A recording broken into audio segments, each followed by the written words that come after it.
This entry's for county money gone, I suppose. Tax or something? Tax, Oh, judges' decisions about Oh, Oh, money coming in, money going out, just a record of it. And I was just going page after page and scanning down, and I saw Jacob Cross's name. oh yeah? And he was allowed to appear before a county judge and be awarded $12. He was on the dole. He was at welfare in those days. Hmm. You could get the county to pay you $12 to live the month. that's Jake Cross Jr., Senior. That's the old man Jacob Cross. Now, of course, I never met him. He died before I was born, but, I've met some of his kinfolk, oh yeah, we went to school. descendants from his line. We grew up with some of his descendants, but my grandfather, H.L., who, gosh, he was just a wonderful storyteller. But every time, he knew him, and every time he would say his name, he'd say Uncle Jake Cross, the whole name. But there was a reverence in his voice, so they really liked that. They like the son. Yes, the son, that was the, and by all accounts, they considered him a rebel, but they would just say Uncle Jake Cross. Well, he's in that picture of the Yes. the family. Yes, he is. He is. And that was a great find. Oh yeah. That lady called me and Where do you come from? the picture. Yeah. Thomas Jefferson, Uncle Tom, Right. he had mostly daughters who had mostly daughters. And two kids that I went to high school with, we were in band together. Their mother called me in the 90s and said, I've got this picture I want to give to you. None of my children are interested in it. Huh. And I never knew that the Courtendicks were related to rebels. Her mother was a rebel, and she had inherited the picture from Tom Ribble's family. And of course, when Horace's house burned, all his pictures burned. Right. And Fatine, we haven't talked about Fatine. Fatine was a wonderful, wonderful lady. That was my grandfather's sister. That was Horace's daughter. Gosh, she had some stories too. But Not bad. she seemed to not have any pictures either. So I'm thinking that, I don't even know when the house burnt, but I think she was probably a young lady and didn't have any copies of those pictures either. So all Horace's rebel pictures burned. So I'm so excited to have found all these pictures. But right after Barbara Courtendick gave me that picture, she kind of lost it. My mother, she kind of got Alzheimer's, and she recently passed away. And I had tried to contact her about the reunion, is how I found out she had Alzheimer's, and to try to get her to to come and talk more about the pictures.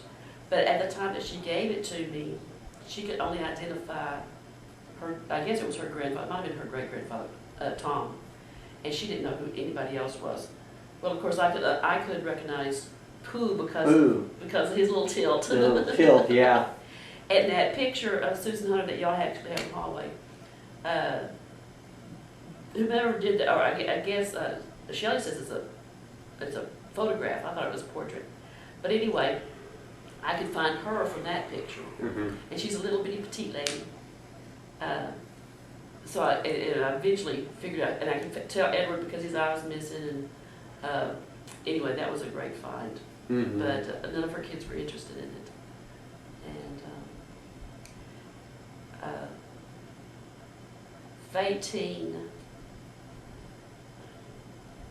I don't know where it came from, but there's some rebels that are very opinionated and will tell you in a heartbeat how they feel about stuff. And Fatine is one of those women that, well, of course, her generation was the one, she was born in 1907, so her generation was the one that got the right to vote, pushed it and got it. And she would tell stories about Horace, and Norman even said, I went to visit Uncle Horace and he had work lined up for me to do. And that's just like all the stories we've ever heard about Horace. Uncle, Horace, my daddy would say, even as kids would go visit his grandfather, Horace, and he said, that old man, when he looked up and seen you coming this way, he already figured, well, you can go plow that field, you can go fix that fence. He assigned work to everybody. Uh-huh. He was always that way. And where that rock house is, he must have had cotton, I believe it was cotton patches. And he would, every year he would have the kids and his wife go out and pick the cotton. With him, and he would do it. He would do it. He Picking would. the cotton and everything. He didn't do the. And he would avoid work either, but he just expected everybody, Right. to work as hard as he did. And one year, Fatine was probably about to leave home. She was probably about that age, and she saw him about to go out there and plow the field and get it ready to. And she said, "Don't you expect me or my mother to pick cotton? If you plant this, you're going to pick it yourself, or hire somebody to pick it. We're not going to do it." So he didn't plant as much that year. I think that took more nerve than anybody else around there could muster. Uh-huh. Nobody stood up to Horace and told him what they were and were not going to do. And she just stood right up. I think it was the hoeing that was I'm picking up two actually. The hoeing is an endless job. By the time you get through hoeing, it's time to start all over again. And she Constant said, work. plant all the cotton you want to, but me and my mother are not going to tend to it, hoe it, pick it, nothing. And the old man was probably so startled by somebody standing up to him that he didn't plant any cotton. That was the last of the cotton crop.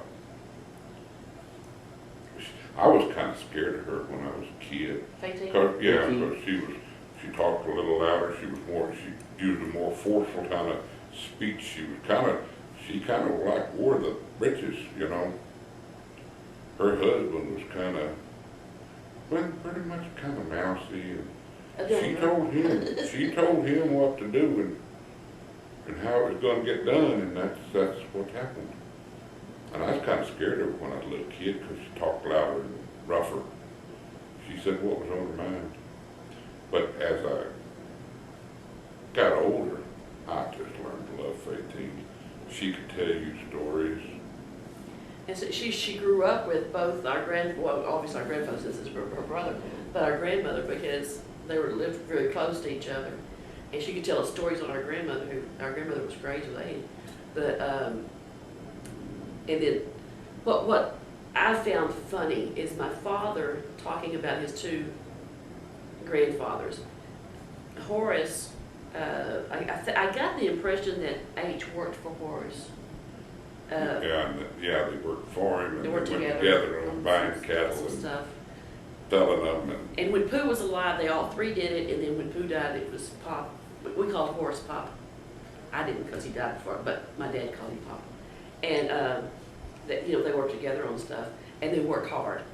But the Dillinger side, which was who my grandmother, that grandfather didn't really work as hard, and Daddy could go over there and they would kind of play together, and he had a lot more fun with his other grandfather because he seemed to have more time to. Yeah, he said he had gone over to Granddad Jim's. No, Granddad Jim. Grandpa Jim. He loved going over there because he said, I've gone over and that old man was in the middle of plowing the field, and when he seen us arrive, he would turn the horse loose, throw down the reins, go to the house, let's go fishing. He just didn't, that was exactly the opposite work ethic of Horace. Uh-huh. And he loved going over there. And him and Grandpa Jim they would take a notion to make walking canes. And they'd get green and made a jig and wired them all up, keep the crook in there. Huh? Was it sugar cane or something? No, There was a sugar cane story. it was I don't know, anyway, they spent a day making walking sticks, wiring them all up. And, he said, when next time he went over, he said, can we cut the wire off of it now? And Grandpa Jim said, well, no, I think that they're not ready. They'd probably just, you know, the curl would come out of them. Well, we can try one, see, and they cut the wire, and of course, sure enough, it did. I thought that's what it was going to do. But it was a lesson in teaching the kid, you know. Yeah, but they go fishing, let's go rabbit hunting. But Horace wasn't like, Horace was really serious about working and making some money and Right. doing stuff. But Wayne has the distinction of being the last person that Horace spanked. Yes, I should go, we should call the Guinness Book of World Records. I am the last surviving human being on this planet to get spanked by Horace. What'd you do then? I had gone to town, we'd gone to Breckenridge to visit, and for reasons that escaped me, Horace was gonna go drive to Graham. He had an old Jeep pickup, so it must have been probably somewhere 47, 48, 49, old green Jeep pickup.